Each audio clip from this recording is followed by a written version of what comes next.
उसकी आवश्यकताएं कम नहीं हो पाती। और फिर इसी कमल की भांति मनुष्य भी टूट जाता है। तो फिर क्या करें? क्या किया जाए इस परिस्थिति में? जीवन स्तर बढ़ाना छोड़ दे? कदापि नहीं। किंतु जीवन स्तर बढ़ाने के साथ साथ ही अपनी आत्मशक्ति को सुदृढ़ करें। संकट का समय आने पर आप अपना जीवन कैसे व्यतीत करेंगे इसका अभ्यास करें, क्योंकि जीवन स्तर और जल स्तर तो घटते बढ़ते रहेंगे। ये आप पर निर्भर करता है कि आप इन दोनों के बीच का तालमेल कैसे सुनिश्चित करते हैं। राधे राधे। इस हीरे को देख रहे हैं आप?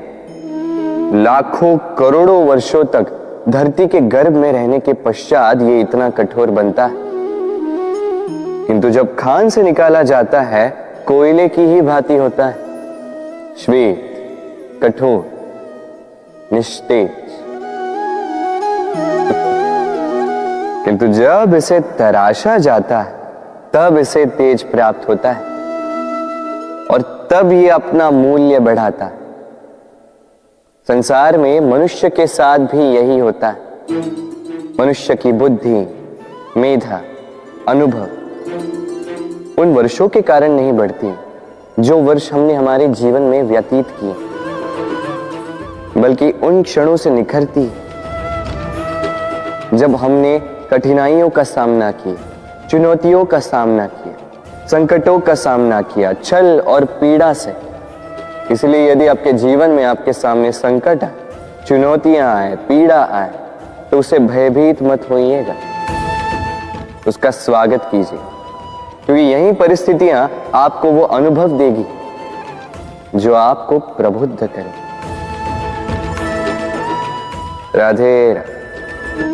प्रकृति ने हर जीव में एक भाव भरा है ताकि वो निश्चल ना रहे, कुछ न कुछ कर्म करता रहे, और वो भाव है भूख। संसार में हर जीव, हर पशु, पक्षी, प्राणी परिश्रम करता रहता है अपनी इस भूख को मिटाने के लिए। परंतु क्या अन्य जीवों की भांति मनुष्य की भूख भी पेट तक ही सीमित रहती? तन की भूख मिटाते मिटाते कब ये भूख मन और माया की तृष्णा में बदल जाती है पता ही नहीं चलता। और अधिकतर ये तृष्णा धन संग्रहित करने तक ही रह जाती। अपना जीवन जीना छोड़कर किसके लिए ये धन संग्रहित कर रहे हैं? आने वाली पीढ़ी के लिए। बड़ी विचित्र बात है।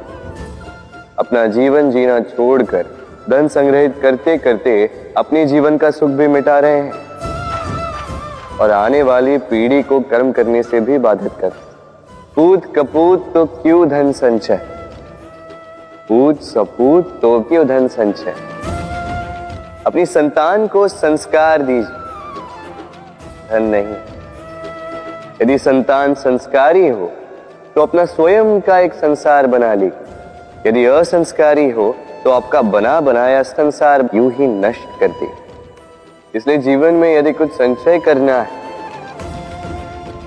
तो ज्ञान संचय कीजिए, प्रेम संचय कीजिए, और मेरे साथ प्रेम से कहिए राधे राधे। जीवन को रथ कहा जाता है, किंतु क्यों? अब आप कहेंगे कि इसलिए क्योंकि जीवन भी रथ की ही भांति चलता रहता है। किंतु कभी आपने इस रथ को समझने का प्रयास किया? रथ में आगे अश्व होते हैं और पीछे पहिए। ये अश्व आपके कर्म और ये पहिए कर्मफल। ये अश्व जहां जाते हैं ये पहिए उसी के पीछे पीछे आते हैं। यदि आपके अश्व यानी आपके कर्म शुभ सरल मार्ग पर चलें तो आपकी यात्रा आनंदमयी होगी। यदि दुष्कर्म के बुरे पथ पर चलें तो आपकी यात्रा गड्ढों और झटकों से युक्त होगी। अब चयन आपका है। आप क्या चाहते हैं? आपकी यात्रा आनंदमयी हो या पीड़ादायी, अपने कर्मों के अश्वों को नियंत्रण में रखें। फल का पहिया सदैव आपको मधुर रास ही देगा। राधे राधे। बताइए श्रेष्ठ कौन? रेशम के धागे बनाने वाला या उन धागों को बुनकर वस्त्र बनाने वाला? निश्चित रूप से वस्त्र बनाने वाला। अब बताइए श्रेष्ठ क्या है? माटी को पूरे तट पर बिखेर कर रख देने वाली बाढ़ या उस माटी को समेट कर उसी से एक मूर्ति बनाने वाला मूर्ति का? निश्चित रूप से मूर्ति का। अब बताइए श्रेष्ठ कौन है? देवताओं और दानवों का वो दल जिन्हें अमृत प्राप्ति के लिए इस संसार में हलाहल फैला दिया, या वो महादेव जिन्होंने इस हलाहल को सूक्ष्म करके अपने कंठ में समाहित कर लिया? निश्चित रूप से महादेव श्रेष्ठ। इसी प्रकार संसार में छोटी छोटी बातों को बड़ा करने वाले श्रेष्ठ नहीं होते, क्योंकि छोटी छोटी नोकझोंकों को द्वंद्व में परिवर्तित करना बड़ा ही सरल है। किंतु श्रेष्ठ सदैव वो होता है जो बड़े से बड़े युद्ध को समझौता बनाकर समाप्त कर दे।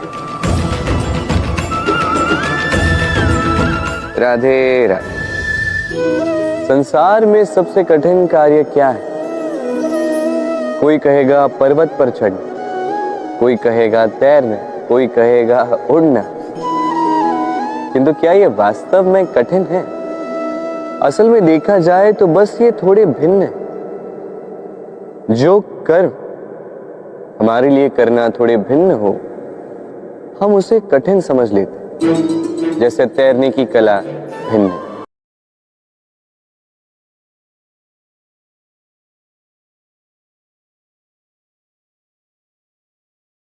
बड़े ही परिश्रम से इसे बनाती हैं, अपने शरीर के रस से इसे बुनती हैं।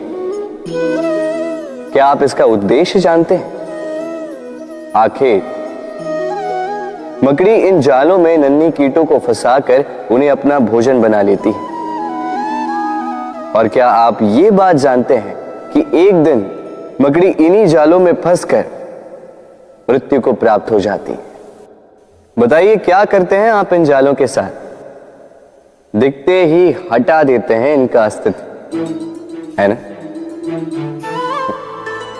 दूसरी ओर चिड़िया का घोंसला। चिड़िया भी बड़े परिश्रम से इसे बनाती है, किंतु यदि चिड़िया इसे छोड़कर चली भी जाए, उसके पश्चात भी लोग इसका विनाश नहीं करते। कारण क्या? कारण यह है कि इसका निर्माण जीवन के संचयन के लिए किया गया था, आखेट के लिए नहीं। स्मरण रखिएगा, जीवन में आपका परिश्रम कितना भी अधिक हो, यदि आपका लक्ष्य शुभ ना हो तो आपको भी विनाश पाना ही होगा। तो सृजन करते रहिए और मगन होकर कहिए राधे राधे।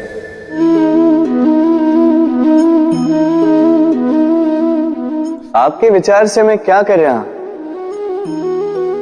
आप कहेंगे मैं दीपक जला रहा।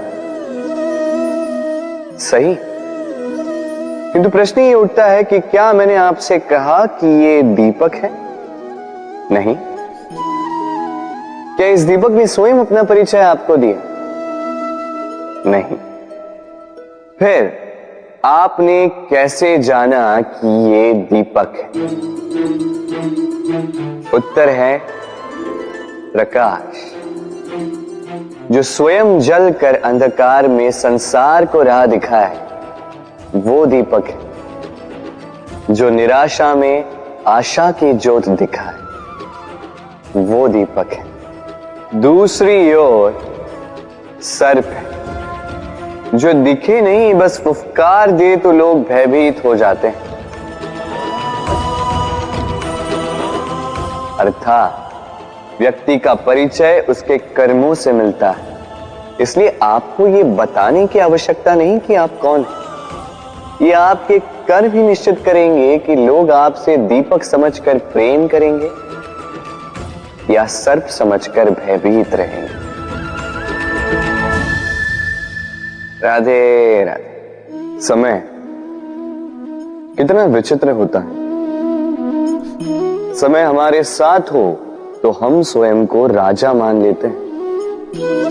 वही समय यदि विरुद्ध हो जाए तो रंक बनने में समय नहीं लगता। इसलिए मनुष्य की एक आदत होती है, बुरे समय के लिए कुछ बचा कर रखता है। संबंधी, मित्र बुरे समय में साथ छोड़ देते हैं। यश, मान बुरे समय में चला जाता है। तो व्यक्ति सोचता है क्यों ना धन संचय कर।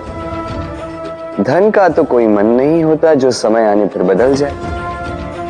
संसार कहता है कि धन का संचयन करते रहो, बुरे समय में काम आएगा। मैं कहता हूं शुभ कर्म करते रहो, आनंदित रहो, स्वयं पर और ईश्वर पर विश्वास रखो, बुरा समय कभी आएगा ही नहीं। राधे राधे। प्रकृति ने मनुष्य को एक विशेष शक्ति दी है, अन्य जीवों से अधिक शक्ति दी,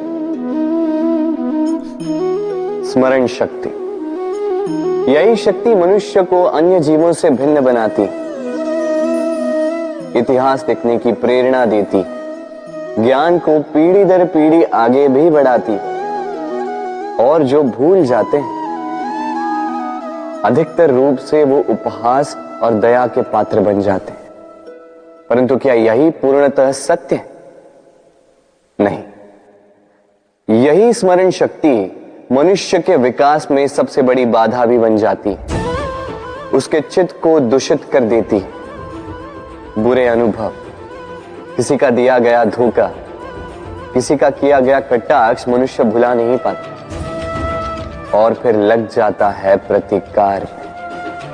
पहले समय नष्ट करता है प्रतिकार की तैयारी में, फिर समय नष्ट करता है प्रतिकार का अवसर ढूंढने में। यदि संतोष पाना है, यदि जीवन में आनंद पाना है, तो स्मरण शक्ति का सदुपयोग कीजिए। अपनी स्मरण शक्ति को केंद्रित कीजिए केवल अच्छी बातों और अच्छी यादों की ओर। जीवन में प्रसन्नता आए। राधे राधे। मनुष्य अपने परिवार के लिए क्या कुछ नहीं करता, दिन रात परिश्रम करता है ताकि अपने परिवार की आवश्यकता पूर्ति के लिए धन कमा सके। परंतु क्या केवल धन कमाना पर्याप्त है? आप कहेंगे हाँ, क्यों नहीं। धन से सब कुछ मिलता है, विद्या मिलती है, घर मिलता है, औषधि मिलती है, क्या कुछ नहीं मिलता। ये सब एक सीमा तक ठीक है, किंतु तनिक मन से सोच के देखिए, जब बालक रोगी होता है तो वो उस कड़वी औषधि को क्यों पी लेता? इसलिए क्योंकि उसके पिता ने उस औषधि को धन से खरीदा? नहीं, बल्कि इसलिए क्योंकि उसके सामने खड़ा उसका पिता, उसे उन पर विश्वास है। विश्वास है कि वो उसे कुछ नहीं होने देंगे। ये विश्वास, ये संस्कार, ये सीख कभी धन से नहीं मिलती। ये मिलती है उस समय से जो माता पिता ने अपने संतान के साथ बिताया। इसलिए जीवन में धन अवश्य कमाई, किंतु अपने परिवार को भी समय दीजिए, प्रसन्नता मिलेगी। राधे राधे।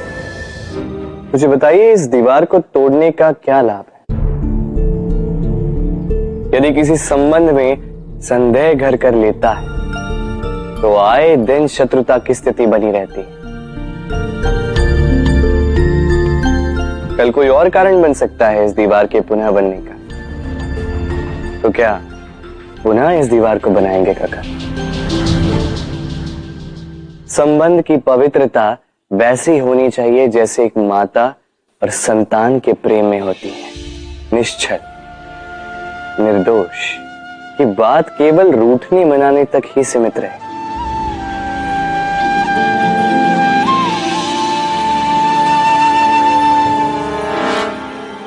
और कोई भी घुसपैठिया आकर भावों को दूषित न कर पाए, ना कोई वस्तु, ना कोई परिस्थिति, ना कोई व्यक्ति, कोई उन्हें अलग न कर पाए काका। सोचिए, यदि ये दीवार पुनः बननी है तो इसे तोड़ा ही क्यों जाए? यदि मन में एक अटूट संबंध स्थापित करने का दृढ़ निश्चय ही ना हो तो क्यों तोड़े इस दीवार को? बताइए, है विश्वास, है अटूट विश्वास कि ये संबंध कभी ना टूटेगा? यदि है तो तोड़ दीजिए इस दीवार को, अन्यथा पति पत्नी का संबंध सबसे बड़ा संबंध माना जाता है और है भी। सप्तपदी लेकर 7 जन्मों तक दोनों एक दूसरे के साथ जुड़ जाते हैं, एक दूसरे के अर्धांग बन जाते हैं। अर्धांग अर्थात अर्ध अंग। क्या इसका महत्व आप समझ पा रहे हैं? अपना समस्त जीवन किसी के साथ बांटना। किंतु क्या संसार के सारे पति पत्नी एक दूसरे के साथ अपना समस्त जीवन बांट सकते हैं? क्या इसमें सभी सक्षम रह पाए हैं? अपना जीवन किसी और के साथ बांटने के लिए सबसे महत्वपूर्ण बात है स्वीकृति, स्वीकार करना, सामने वाले व्यक्ति को स्वीकार करना, उसकी अच्छाइयां भी, उसकी बुराइयां भी, संपूर्णतः रूप से व्यक्ति को स्वीकार करना होगा। तभी ये संबंध बढ़ेगा, तभी ये संबंध और भी सुंदर बनेगा। एक दूसरे के दोष ढूंढना, उन्हें गिनाना, ये केवल और केवल एक ही कार्य करता है, इस संबंध के जीवन का नाश करता है। बस बदले में होना ये चाहिए, एक दूसरे के दोष समझकर उन्हें आभास करवाए बिना उन्हें सुधार देना चाहिए, उनकी कमियों को उनकी शक्ति बना देनी चाहिए। यही तो होता है दाम्पत्य, यही होता है बुराइयों का दमन और यही होता है गुणों का उदय। राधे राधे।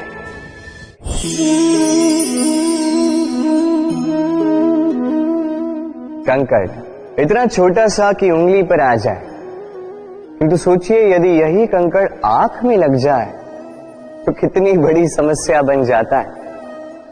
अब सोचिए ये कंकड़ आपके मार्ग में है, आप पादुकाएं पहनकर बड़ी सरलता से आगे निकल जा सकते हैं, किंतु यदि यही कंकड़ आपके पांव और पादुकाओं के बीच फंस जाए तो आप ठीक से चल नहीं पाएंगे, भले ही वो मार्ग पुष्पों से भरा क्यों ना हो।